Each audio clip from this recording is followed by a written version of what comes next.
Timothy Burns, Tim to his friends, looked at his cell phone after leaving a message for Candace, or Candy, as she liked to be called, his wife of 5 years. He had just landed a service contract with a large company in California that had offices nationwide. He knew his boss, Jake Hudson, would be extremely pleased, as the new contract meant a huge expansion in his IT firm. The new contract also meant a huge increase in his salary as well. Maybe now, he thought, he and Candy could finally start their family as they had planned. But he had concerns that began niggling in the back of his mind ever since he and his wife attended a camping trip with Jake a little more than a week ago. There was something a bit different about her when they returned from the trip. It seemed that her mind was on something else most of the time, and she had started getting just a bit snippy with him. But there was more. He noticed something else when they got home and had thrown their clothes in the hamper. A pair of her panties had something in the gusset. He picked them up and noticed that whatever it was had already hardened and had a very distinctive odor. Then it hit him, and he felt as if his whole world had collapsed. He had no idea whose fluid was in her panties, but he swore to find out the truth. He knew he had a trip coming up to the West Coast, so he visited an attorney to find out what options he had. If Candy was cheating, he thought, that would be the end of their marriage. "Are you sure that your wife is cheating?" Ruby Hawkins asked. Ruby was an attorney who specialized in family law and divorce, and was recommended to him by a friend who had just divorced his wife for cheating. "Not 100%, he said, "but I need to know, and if she is, I want a divorce." "Well," Ruby said, "most divorces in this state are no fault. You can file on the grounds of adultery, but you'll need to have ironclad proof." "You mean, like photos or a video?" Tim asked. "Yes," Ruby said. "If you like, I can have an investigator keep tabs on her and find out for certain." "Yes, please," Tim said. "What can I expect in a divorce?" "Well, since she makes about as much as you do with her teaching job, there's a chance we can keep you from having to pay her any alimony," Ruby said. "You don't have any real estate, and you don't have any children, so basically, everything will be split 50-50ths. You keep your retirement, and she keeps hers. Basically, it's an even split of the assets. If she is cheating on you, we'll use that as the grounds and use whatever evidence we have to ensure a good outcome. I'll start putting the paperwork together, and we'll go when we have the evidence." "Okay," Tim said. "Go ahead and do it. I'll be out of town for about 3 days, so I imagine that's when she'll probably do it." She called in her investigator, Marvin Johnson, and he suggested Tim place a tracking app on her phone. He also gave Tim a device to record phone calls on his landline and an audio recorder he would stash in her purse. Tim hated doing this, but he had to know the truth. There were other clues as well. Ever since the camping trip, Jake seemed even more arrogant and condescending than before. It was almost as if he knew something Tim didn't. He managed to get through the week, and Candy drove him to the airport, giving him a kiss as he left. "I'll call you tonight after dinner," he said. "Okay, dear," she told him. "Have a safe flight." The first night he was gone, he called Candy as promised, and was a bit shocked when she told him she would be working as a waitress for a party Jake was holding at his house that evening. According to Candy, one of the original waitresses had gotten sick, and Jake asked if she would fill in. He wasn't aware that Jake had anything planned, as he hadn't mentioned anything.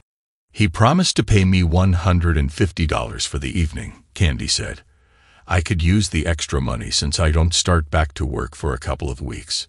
He knew that classes were starting back up soon, and she really could use the extra money, but something seemed a bit off about this. "Really?" Tim asked. "Okay, go ahead, but be careful and tell me about it tomorrow, okay?" "Okay," she said. "You know I love you, right?" "Yeah," he said. "And I love you too. Good night." He ended the call, but a knot was starting to form in his gut. He called the investigator. "I just wanted to let you know that Candy's been asked to work as a waitress for a party at Jake Hudson's house," Tim said. "Okay," Marvin said. "We've got it. I'll forward whatever we find out to you." "Thanks, Tim." Tim said, ending the call. The next day, he called Candy's cell, but got no answer. He also called the house phone, but only got the answering machine. Surely, she didn't spend the night with Jake, he thought to himself. His hopes were dashed, however, when he got the email from Marvin that afternoon. Candy spent the night at Hudson's house, and she's still there, the email said. And she was quite busy the night before. I've attached a couple of photos, but I want to warn you. They're pretty graphic. I'll give you my full report when you return. Tim opened the attachments, and his heart sank. There was his lovely wife of 5 years, all her holes filled. One was attached to Jake, while the other 2 belonged to colleagues from the office, men he once considered friends. The second picture showed her sprawled on the floor. His hands began shaking as tears fell from his eyes. He couldn't believe what he had just witnessed. He tried calling her phone one more time, but it went straight to voicemail. He also tried calling the house phone, but only got the answering machine. He left no message and went to the bar in the hotel to drown his sorrows. The next morning, he checked the tracker and found that Candy's phone was still at Jake's house, which meant she was probably still there. Marvin verified that assumption with an email that contained 2 more photos of his wife, engaging in a gangbang with multiple men, including Jake, his son Mike, and others who worked at Jake's IT firm. He had once considered all these men to be trusted colleagues, but no longer. He didn't recognize the other 3, and figured they were friends of Mike's. He concluded his business with the California client, and, contract in hand, checked out of the hotel and grabbed an early flight home. He grabbed a taxi at the airport and noticed that Candy's car was gone when he arrived home. Checking the tracker, he saw that her phone was still at Jake's house. He went inside, changed clothes, and called Ruby's office. He was surprised when her receptionist said she was available and could see him that afternoon. He called Candy's cell and was surprised when she answered. She seemed out of breath when she answered. "Hello?" she asked. "Hey, it's me, Tim," he said. "Where are you?"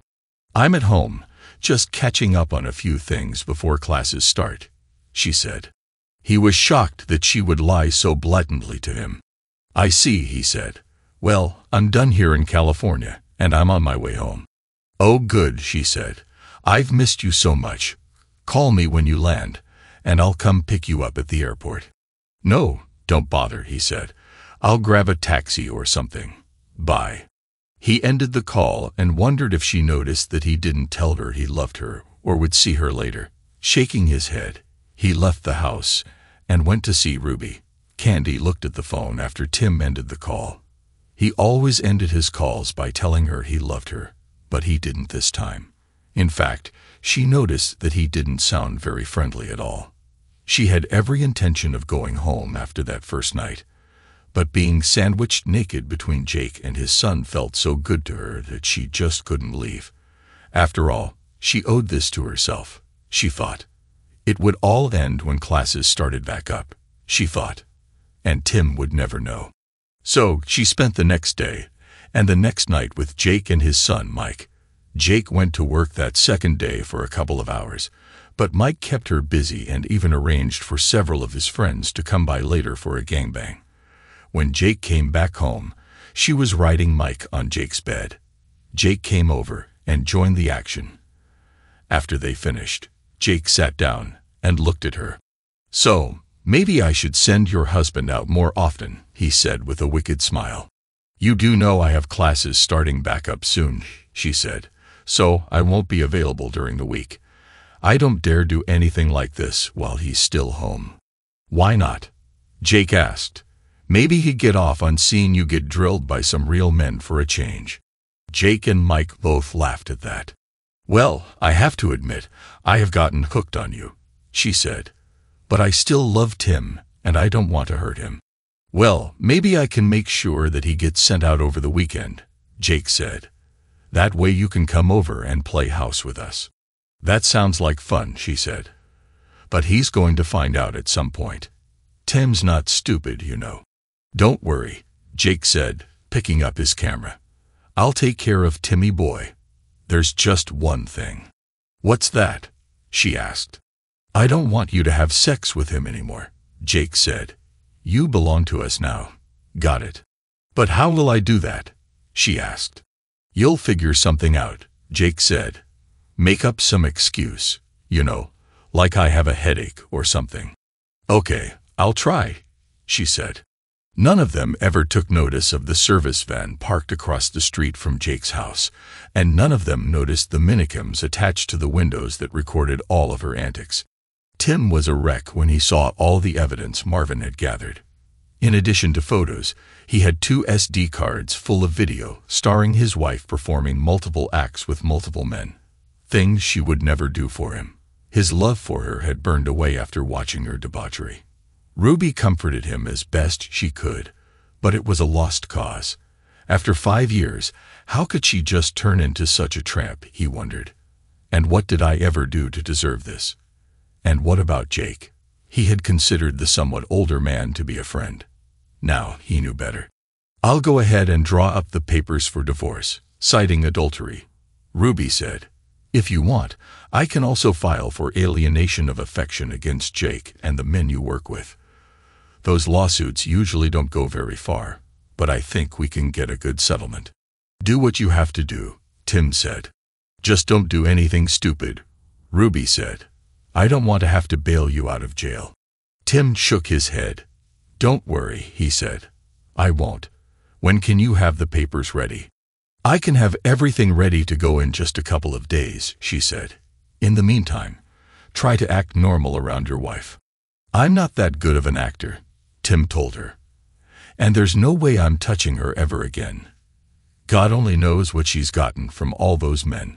Tell her you're not feeling too well, Ruby suggested. That should buy you a little time. Tim nodded his head. Yeah, okay, he said before he left. Sitting in his car, he suddenly realized something else. There was no way he could work for Jake anymore, and there was no way he could tolerate being around the men who had cuckolded him. He pulled out his phone and looked through his contacts until he found the number he was looking for. He hit the number and hoped for the best. Carlson, the man at the other end, said when he answered. John, this is Tim Burns, Tim said. Tim, how are you, old friend? John asked. Could be better, Tim said. Listen, is that position with Empire still open? John Carlson, an executive with Empire, had been trying for some time to get Tim on board, but Tim felt he needed to stay with Jake out of a sense of loyalty to him. That loyalty, however, was now gone. Of course, it is, John said. You finally decided to come join an established company. Yeah, something like that, Tim said. Some things have come to my attention, and I find I can no longer work there. I'm sorry to hear that, John said. Is there anything I can do? Just give me a job, Tim said. I promise I'll work as hard for you as I did for Jake. Of course, John said. Would Monday be okay to start? Absolutely, Tim said. Good, John said. Listen, why don't you and that pretty wife of yours come by tonight and have some of Rose's famous lasagna? We can catch up, and I'll go over the compensation package with you. I'd love to, but unfortunately, I can't bring candy, Tim said. Oh, John asked. What happened? I really don't want to get into it on the phone, Tim said. I can get into it a bit tonight if you want. Sure, Tim, John said, sounding concerned. You know, Rose is a licensed counselor. Maybe she can help you if you want. That actually sounds good, John. I appreciate it, Tim said. Good, John said. I'll call Rose and let her know. Think you can come by at, say, 6:30 tonight? Sure, Tim said. 6:30 it is. Thanks again, buddy. My pleasure, John said. They ended the call, and Tim felt as though a giant weight had been lifted off his back. He started his car and headed home. When he got there, he noticed that Candy still hadn't made it back from Jake's house. He grabbed his briefcase and went inside. He showered, changed clothes, and sat at his computer, where he wrote his resignation letter. Candy finally came in about 5 p.m. and noticed her husband sitting at his computer. She went to give him a kiss, but he turned his head and she ended up kissing his cheek. Surprised, she looked at him before speaking. "Is everything all right?" she asked. "Not really," he said. "I'm not feeling too well. Maybe it's jet lag or something. I don't know. I'll sleep on the futon when I get back tonight." "Get back?" she asked. "Where are you going?" "I'm meeting someone for dinner," he said. "Are you meeting a woman?" she asked, concern in her voice. "You mean, am I cheating on you?" he asked her. "I've never cheated on you in all the time we've been together, and I have no intention of doing so now. Can you say the same?" She recoiled in horror. "Does he know?" she asked herself. "No, there's no way he could ever know." "Of course I can't," she said. Tim wasn't convinced. "So, how was your trip to California?" she asked, trying to change the subject. "Successful," he said. "And how was your little job at Jake's house?" "It went well," she said. "Even when it was hard, it was still fun." "I'll bet," he said with no emotion in his voice. He looked at his watch before speaking again. "I'd better get going," he told her before saving his work and shutting down his computer. He stood and walked past her without a word and went into the master bedroom, where he changed into something a bit less casual. When he came out, Candy was sitting on the couch. "How long will you be gone?" she asked. "I don't know," he said. "Don't wait up for me. Bye." He grabbed his keys and headed out the door. She couldn't help but notice that he didn't kiss her and tell her he loved her. He always did that when he left the house. After she saw his car leave, she picked up the house phone and called Jake, unaware that her conversation was being recorded. "Jake, I think he knows something," she said. "What makes you think that?"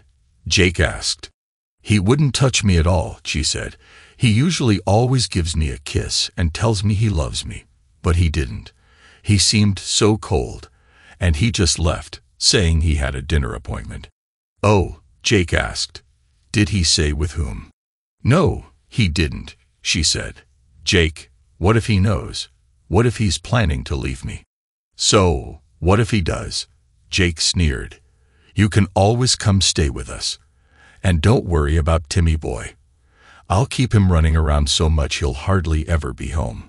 "But I don't want to lose him," Candy cried. "I love him." Jake laughed out loud. "Yeah, you showed us all how much you love him these past 2 days or so, didn't you?" Jake asked. "That's not funny, Jake," she said. "I know what I did with you guys, and yeah, I enjoyed it. But I still love him. I don't want to lose him." "Yeah, right," Jake said. "Look, let him get it out of his system. After a while, he'll come on board. And if he doesn't, well, we can do something about that as well." "You're not going to hurt him, are you?" she asked. "Not in so many words," Jake said. "We'll just have to show him the way things are going to be from now on. And you're gonna help make it happen." "What?" Candy asked, shocked. "That's right," Jake said. "When the time comes, you're gonna help us explain things to him. Remember who you belong to now. I'm sure you wouldn't want the school board to see those videos we have of you." "You wouldn't dare," Candy said. "Oh yes, but I would," Jake said. "I've got videos of you at the camping trip, and lots of videos of you in some very compromising positions. You literally belong to me. So it's up to you to keep Timmy boy in line." Feeling trapped, Candy gave in. "Okay, Jake," she said, "but don't hurt him." Jake sneered over the phone. Yeah, whatever," he said, ending the call. Tim pulled up to the large 2-story home where John and Rose Carlson lived. He got out of his car, grabbing the bottle of wine he picked up on the way over. John answered the door when he rang the bell and graciously accepted the wine. "Come on in, Tim," he said with a smile. "And thanks. It'll get put to good use tonight." John led Tim into the dining room, where Rose was waiting with her lasagna. "Tim, please meet my wife, Rose," John said. "Rose, this is Tim Burns, our new account representative." Tim shook Rose's hand as John opened the bottle of wine. "Good to meet you, Tim," Rose said with a smile. "A pleasure to meet you as well, Mrs. Carlson," Tim said. Please call me Rose, she said. Mrs. Carlson, Tim said. Please call me Rose, she said. Mrs. Carlson sounds so formal. They took their seats at the table, and Rose dished out a helping of lasagna as John poured the wine. Tim had never tasted lasagna this good and offered his thanks. This is the best lasagna I've ever eaten, he said. I'm glad you like it, Rose said. It's one of my specialties.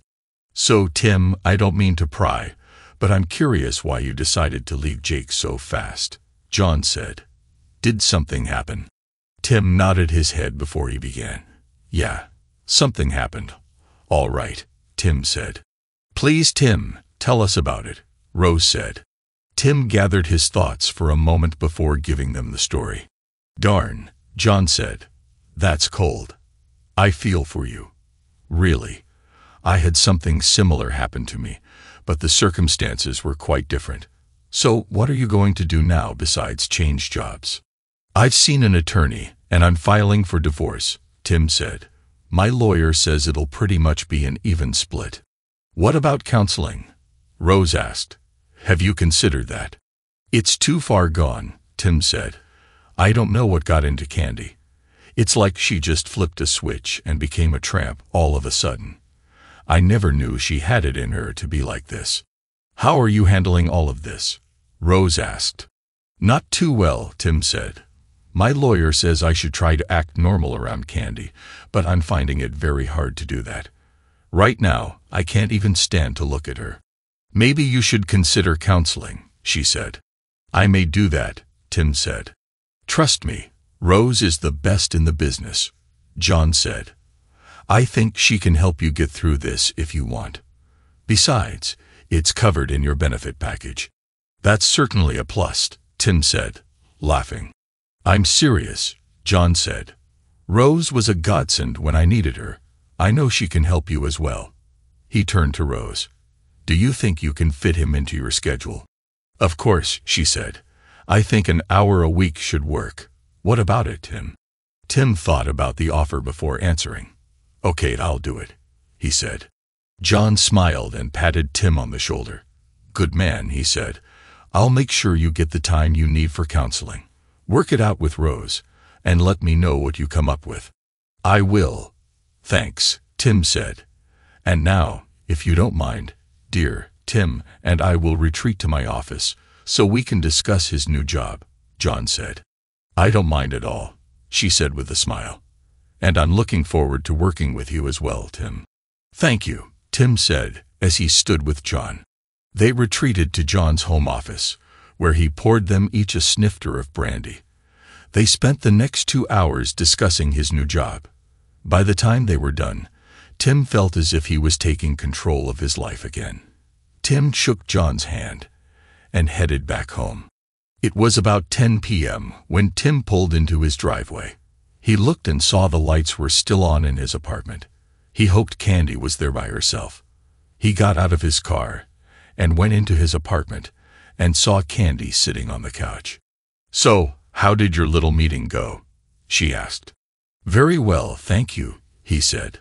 Now, if you don't mind, I'm going to bed. Good night. He went into the second bedroom where his computer was and began to get undressed. Are you sleeping in here now? Candy asked from the door.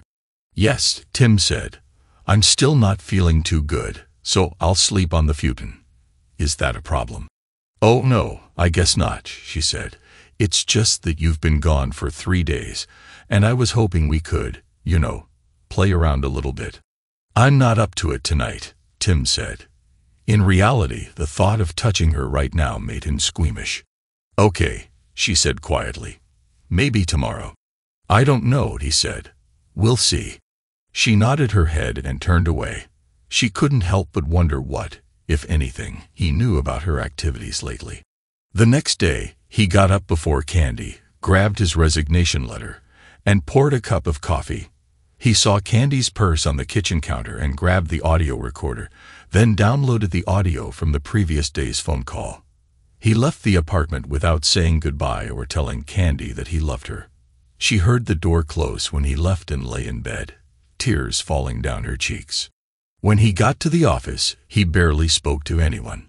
He said hello to his secretary, then went into his office and closed the door. He was packing his things when Jake came into his office. "What's this?" Jake asked.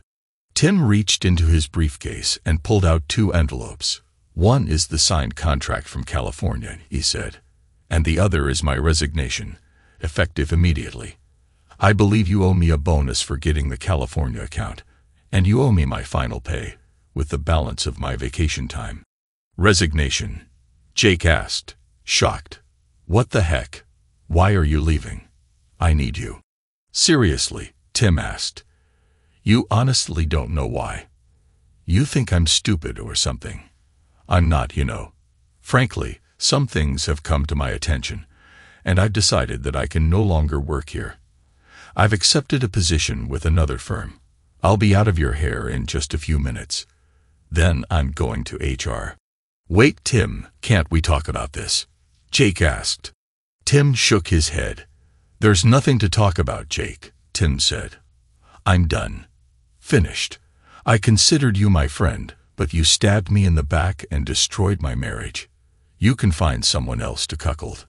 "So that's what this is all about," Jake said. "Well, just so you know, your wife was more than willing to have sex with me. We don't need to let something like that ruin your career. Just go with the flow for a while. Let Candy sow a few wild oats for a while. When she's done, she'll be all yours again."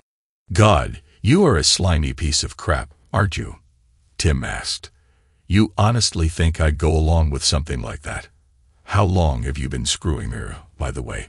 "Well, the first time was at the campout," Jake said, "on the second day while you and the others were out skiing.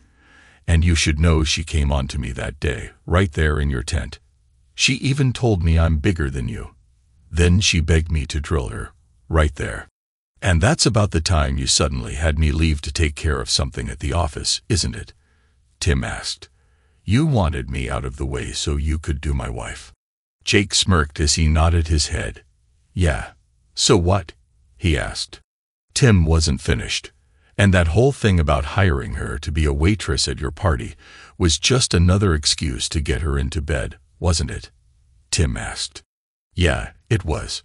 "So what?" Jake asked. Tim pulled out his phone and stopped the audio recording he started when Jake walked into the office. "Thank you for your admission," Tim said. "Now, if you don't mind, I'm done packing. I'll go to HR, and I'll be out of your hair." "Wait," Jake said. "You can't use that recording." "We'll see," Tim said. "I'm out of here. Goodbye, Jake." "Rot in heck." "You forgot something," Jake said, picking up a photo of Candy that Tim kept on his desk. "I didn't forget," Tim said. "I don't want it. You and your son want the tramp so much. You can have the tramp. I'm done with her. And you. Goodbye." With that, he left the office. Jake looked at Tim as he left, wondering what the heck just happened. How did Tim find out about what he and his son had done with Candy, he asked himself. "What do you mean, he resigned?"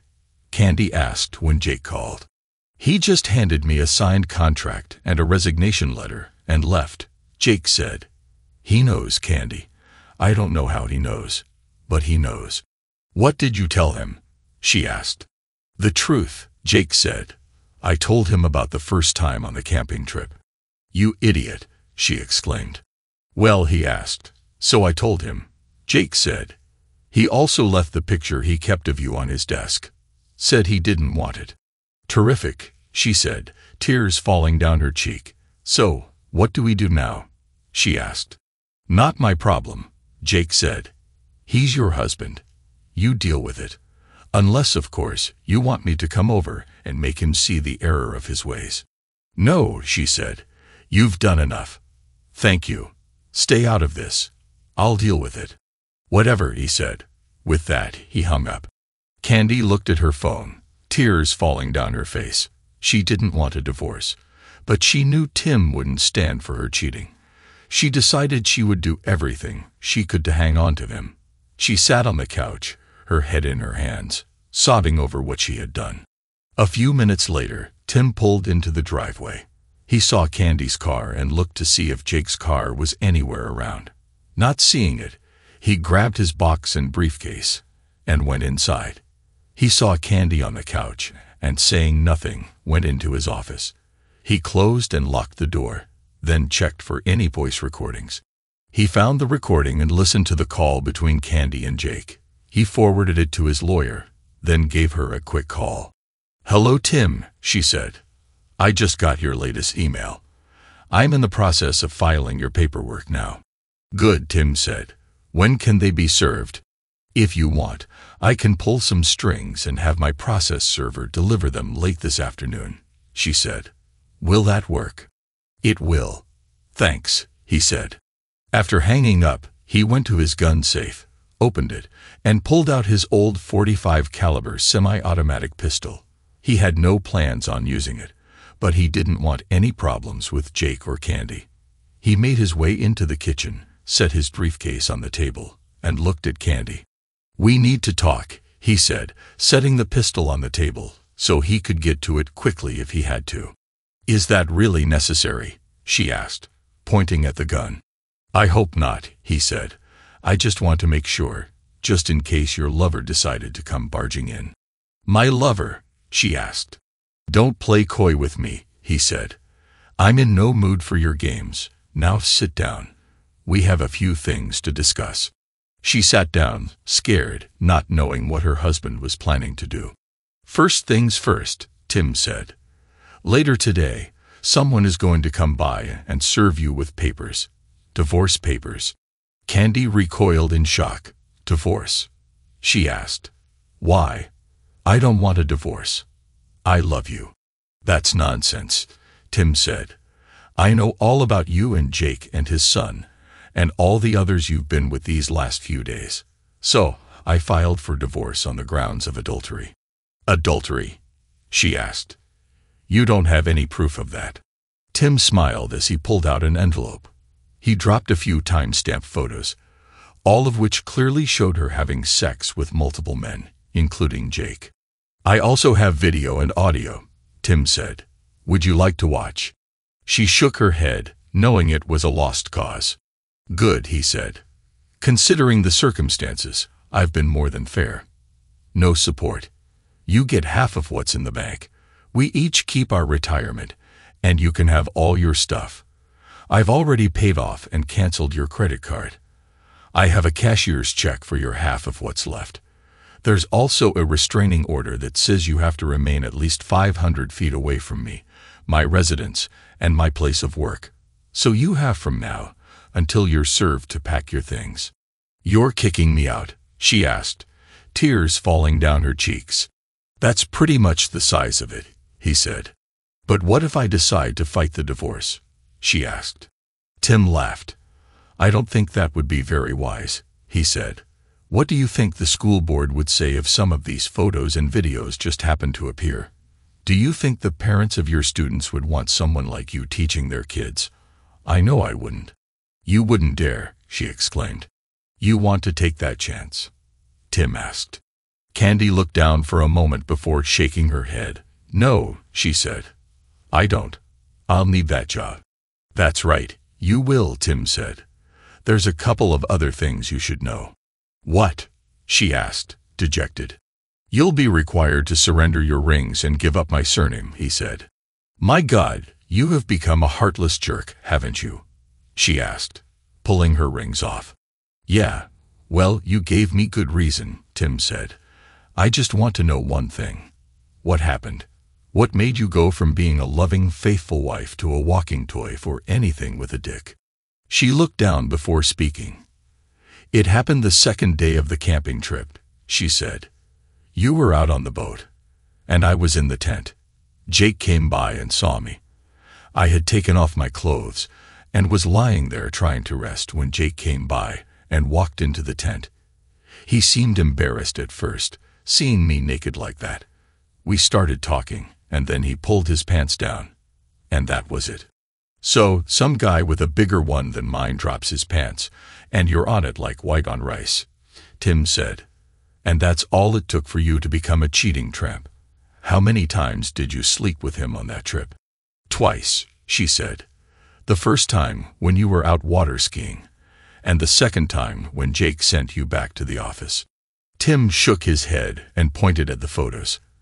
I see that none of your lovers used any protection, he said. Weren't you worried about getting pregnant or getting something from one of them? I'm still on the pill, she said. That doesn't mean you can't get pregnant, Tim said. And you can still get a disease. Is that what you were planning? Oh God, no, she said. Tim shook his head. You know, in all the time we've been together, I've been hit on a lot by women who look like goddesses compared to you, he said. I turned them all down. You know why? Because I thought I had a loving and faithful wife at home, and I would never do anything to hurt her. But you didn't even think about what you were doing. You didn't give a damn about what I would feel. All you wanted was a big dick. Or 10. I hope it was all worth it to you. Now, get your stuff packed. I expect you to leave when you're served. Tim, please, she began. Can't we get some counseling? Please, I'll never do it again, I promise. Can't you forgive me this time? I will never forgive you for what you've done, Tim said, his expression harder than she had ever seen before. From the moment Jake dropped his trousers, you were a willing tramp, and I can never forgive that level of betrayal. But don't you love me enough to get past this? She asked. He shook his head. No. Right now, I can't stand the sight of you, he said. The sooner you're out of my life, the better. Now go. Start packing. Whatever you leave behind will either get burned, thrown out, or given to Goodwill. Sobbing, she stood up and went into the master bedroom to pack. Tim watched as Candy brought out one full trash bag after another. She stopped once and looked at him. Can you at least help me get this in my car? She asked. Nope, Tim said. You're trash. You deal with it. And remember, whatever you leave behind will either get burned or tossed. That includes pictures and your wedding dress. You'd burn my wedding dress? She asked. My parents paid thousands for that dress.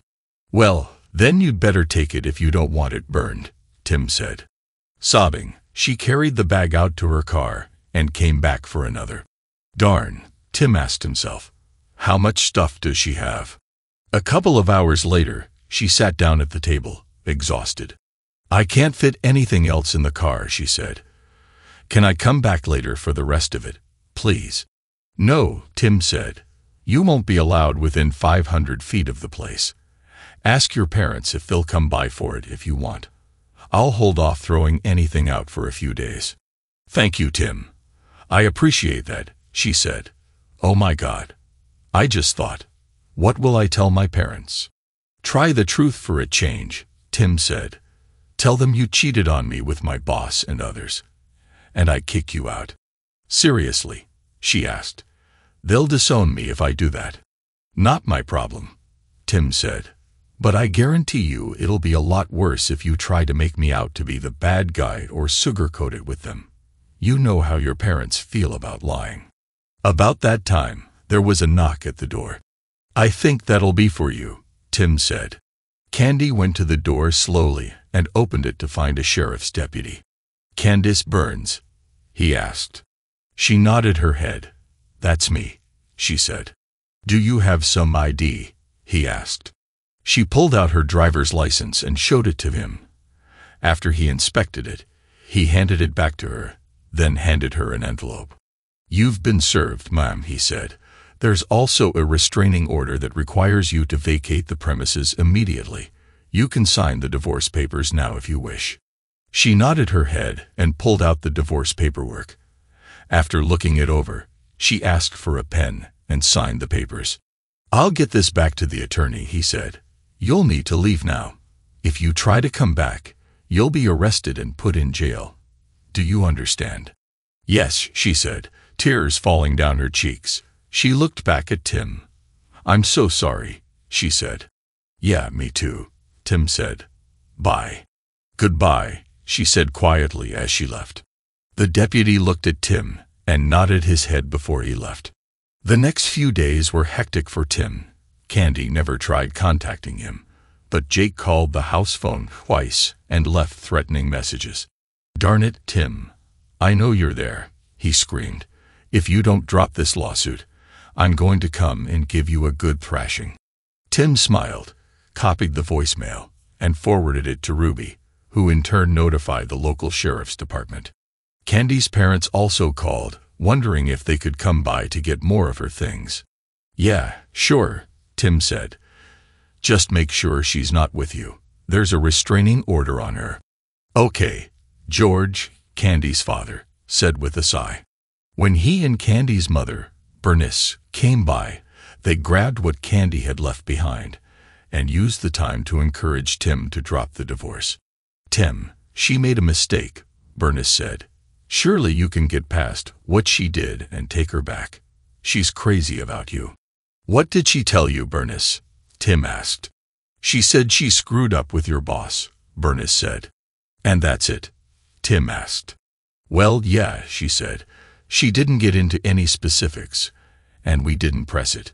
Tim grabbed the envelope with the pictures and SD cards and showed the photos to Bernice and George. They were shocked when they saw the photos. "I'm sorry she didn't tell you the whole truth," Tim said. "As you can see, it was a lot worse than she made on." "Oh my God," Bernice said. "I had no idea it was this bad." "I'm so sorry, Tim," she said. "I don't blame you for what you did." George's face was red with rage. "I'm going to have a long talk with that foolish daughter of ours," he said. "Have you done anything else with these photos?" he asked. Tim shook his head. "Not yet, but I warned her not to fight the divorce," he said. They commiserated with him for a bit, then finished packing up the rest of her things. A half-hour later, they left the apartment, giving Tim a hearty hug and wishing him well. Later that day, as Tim sat watching television, there was another knock on the door. He looked through the peephole and saw Jake, Mike, and two of Tim's former work colleagues. He went into his office, grabbed his pistol from the gun case, and called 911, holding the gun behind his back. He barely got the door open before they barged in. "We're gonna give you a good thrashing," Jake growled. Tim pulled his pistol and held it on Jake, causing them to pause. "You're not really gonna shoot us," Jake said. "You don't have the guts." "You really want to put that to the test?" Tim asked. "Just so you know, I've already called 911, and police are on their way over here right now. If you're here when they get here, you're going to jail for violating the restraining order." Jake, I think he means it," one of the other two men said. Jake looked at him for a moment, then turned back to Tim. Just then, they all heard a siren nearby and saw the flashing red and blue lights. "Yeah, Jake, I mean it," Tim said. They turned to leave, but two very large uniformed police officers were at the door. Tim lowered his pistol. "Put the gun down, sir," one of the officers said. Tim obeyed, putting the pistol on the kitchen counter. "Sir, these men are violating a restraining order," Tim said. "They barged into my apartment and threatened me. I want them arrested." "Do you have a copy of the order?" the other policeman asked. Tim nodded his head. "I do, officer," Tim said. He pulled an envelope sitting on the kitchen counter and handed it to the officer, who examined the order carefully. After a few moments, he handed the order back to Tim, then turned to the four men. "Turn around, hands behind your back," the officer said. The four men glared at Tim as the officers cuffed them and read them their rights. Once they were cuffed, one of the officers turned to Tim. "Do you have a license for that firearm?" he asked. "Yes, I do," Tim said. "Would you like to see it?" He pulled out his wallet and showed the officer the license card and his NRA firearms training card. The officer nodded his head after examining the cards. "All right," he said. "You be careful with that thing. You hear me?" "I hear you, officer," Tim said. "Thanks." The next 3 months were a blur for Tim. He enjoyed working at Empire much more than he ever did working for Jake. His weekly counseling with Rose also helped him deal with his trust and anger issues. At the same time, he joined a gym and worked out 3 days a week. In addition, he began taking classes in martial arts, more for the mental discipline than anything else. On top of that, he took a course in diet and exercise that Rose recommended to him. The divorce went through the system with ease, especially since Candy didn't contest it. The alienation of affection lawsuits, however, were somewhat different. Ruby had warned that they might end up dismissed, and 2 of them were. The case against Jake, however, surprised both Tim and Ruby. After listening to testimony, reviewing the evidence Ruby put forward, and reviewing Jake's financial disclosures, the judge summarily found in Tim's favor and ordered Jake to pay $1 million in restitution. He had no kind words for Jake at the end of the trial. "Mr. Hudson, your behavior in this matter is beyond reprehensible," the judge said. "Not only did you take advantage of a man who considered you a friend, you abused your position as his employer in order to deliberately destroy his marriage and his family. I also noticed that you defied the restraining order against you on more than one occasion. Therefore, I find in favor of the plaintiff and order you to pay restitution in the amount of $1 million. "Your Honor, this is highly irregular," Jake's lawyer said, standing up. "Mr. Winthrop, this court finds Mr. Hudson's behavior not only irregular, but absolutely despicable. The order stands," the judge said. "When is this restitution due?" Winthrop asked. "Immediately," the judge said, "unless, of course, your client would rather spend some time in jail for contempt." "No, Your Honor, my client will pay as ordered," Winthrop said, sitting back down. "Good," the judge said, "and may God help you if this check bounces. Case closed." He banged the gavel, ending the hearing. Jake wrote a check and passed it to his attorney, who handed it to the bailiff. After the judge made note of the check, the bailiff handed it to Ruby, who, in turn, gave it to Tim. To Tim's surprise, the check actually cleared the bank, and he paid Ruby her share of the judgment. While working at Empire, Tim was contacted by several of Jake's clients. It seemed that word of the lawsuit had gotten around, and a number of businesses were leery of doing any further business with someone who deliberately set out to ruin another man's marriage. In their view, a man who would deliberately destroy a friend's marriage simply couldn't be trusted.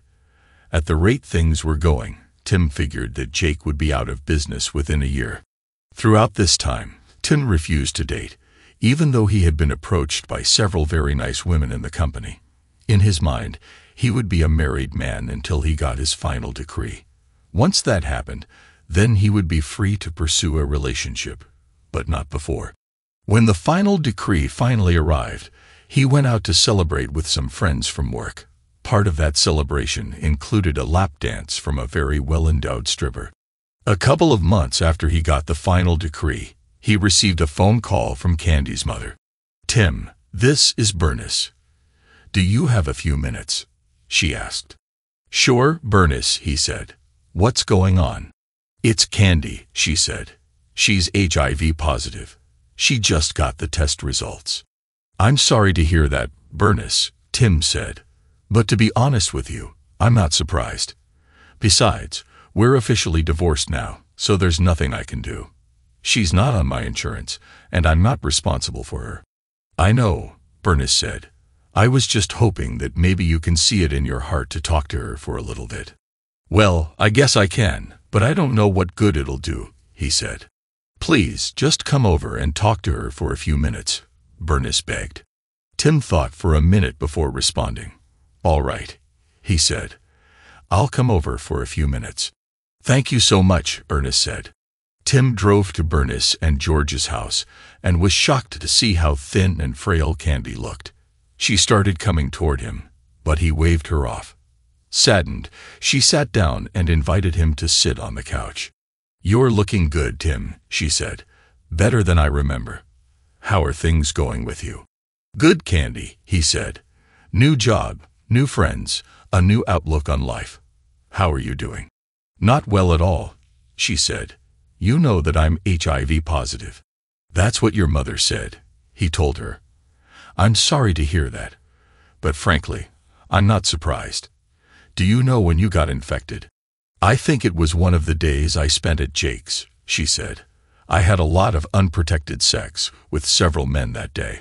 "Does Jake know?" he asked. She shook her head. Not yet, she said. I'll have to tell him so he can get tested as well. I'm sure he's not going to take it well, Tim said. No, probably not, she said. Listen, Tim, I just wanted to apologize to you one last time, and I was hoping maybe you could see it in your heart to forgive me for what I did to you. I realize now my actions have destroyed a lot of lives. I could have said no at any time, but I didn't. I was stupid and greedy, and I let my hormones overrule my rational mind. And now I'm paying the price. I had the best husband and lover a girl could ever want, and I threw it all away for a big dick. I know you hate me, and you have every right to, but I don't want to go to my grave without your forgiveness. Tim considered her words carefully. This was the first time he could recall that she actually took responsibility for what she had done. The first time that she acknowledged what her actions had done to others. Sure, he could continue hating her, but he recalled his sessions with Rose. Holding a grudge against Candy wouldn't help him move on. He nodded his head. All right, Candy, he said. I forgive you. She began crying as she sat in the chair. He thought about taking her in his arms and began to stand up, but she waved him off. Thank you so much, Tim, she said through her tears. That means more to me than you know. Listen, I want you to find a woman you can love and trust, marry her, and have children with her. I'm done. I'm finished. But you have your whole life ahead of you, and you deserve to be happy. Thank you, he said. I'll do that, and if you ever want to just talk, let me know, okay? She nodded her head as she wiped the tears from her eyes. I will, Tim, she said. Thank you for coming over and talking with me. I've missed you so much these last few months. I've missed the woman I married, Tim said calmly. How are things with Jake and Mike, by the way? She shook her head. Not good, she said. He's gotten very abusive lately. He didn't take losing to you in court very well. You probably know his business has taken quite a hit lately. I've noticed, Tim said. Has he hurt you? Physically? Not yet, but he's very abrupt, she said. Do you want me to be with you when you tell him about your diagnosis? Tim asked. No, but thanks for asking anyway, she said. This is my responsibility, and I need to handle it. You know, I keep thinking that if I had just told him to leave that first day of the camping trip, we'd still be together. That's quite possible, Tim said. But I have a feeling it would have happened at some point anyway. He'd been after you for quite a while. I think you're right, she said. Listen, I'm getting really tired, and I need to rest before I go back. Thank you for coming over. It really does mean more to me than you know. You're welcome, Candy, he said. And remember, call me if you just want to talk or something, okay? She nodded her head weakly. I will, she said. Goodbye, Tim, she added. Think of me every once in a while, okay? He detected a bit of finality in her last statement, and wondered if she intended to commit suicide. I will, he said. Just don't do anything stupid, okay? She smiled. I won't, she said. He stood and walked to the door. Bernice came over to him before he walked out. Thank you, Tim, she said, giving him a hug. This means more to her than you know, and to me as well. You're welcome, Bernice, he said. Keep an eye on her. Okay, I will, she said. A couple of weeks later, Tim was sitting on his couch, eating dinner and watching the evening news when he heard a report that caught his attention. The bodies of a local businessman, his son, and a woman believed to be the man's lover were found earlier today in what police believe was a double murder and suicide. The anchor said. Jacob Hudson, president and founder of Hudson Consulting, along with his son and a woman whose identity has yet to be released, were found dead. According to authorities, all three were the victims of gunshot wounds. Police are investigating the incident, and more details will be provided as they are released.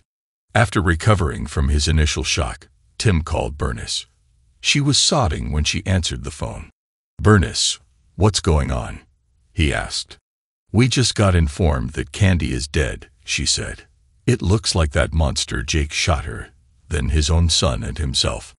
Oh my God, Tim said. I saw a report on the news, and I was hoping it wasn't her. I'm so sorry." "It's her," Bernice said. "Did the police have any idea why it happened?" Tim asked. "They're not 100% certain," she said, "but I'm pretty sure she told Jake about her HIV, and he lost it. They're doing autopsies on them now." "I'm really sorry, Bernice," Tim said. "I want you to know I never wanted this to happen." "I know, Tim," she said. "Candy made her own bed and paid the price. Still, it's hard to lose an only child like that. I'm just glad you were able to make peace with her. I like to think she's in a better place right now." "Well, let me know if there's anything I can do," he said. "Thank you, Tim," she said. Candy's memorial service took place a couple of weeks later, and Tim took time off to be there for her parents. According to the autopsies, both Jake and Mike were found to be HIV positive, along with Candy. From what police were able to piece together, Candy told Jake about her diagnosis and said they should get tested. When Jake and Mike learned they were also positive, the older Hudson shot her in the head, then his son, and finally shot himself. Tim spent a few days mourning Candy's death, thinking back over the good years they had together. Then one day, out of the blue, he got a visit from Cynthia Stone, another rep who worked on his team. "Hey, cowboy," she said, "you want to join us for happy hour tonight? You look like you could use some company." Tim thought about it for just a moment. He almost turned her down, but then had second thoughts. "What the heck," he said. "I could use some good company right about now. Sure, I'll join you." "Well, then come on down to the hitchin' post after work."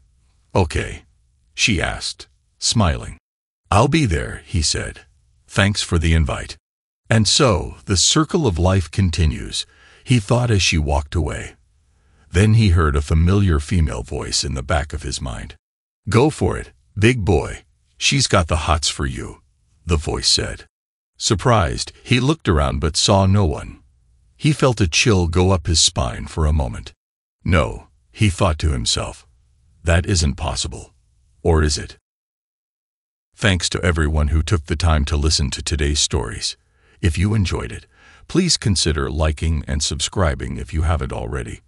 Feel free to share your thoughts on the events in the comments below. Take care.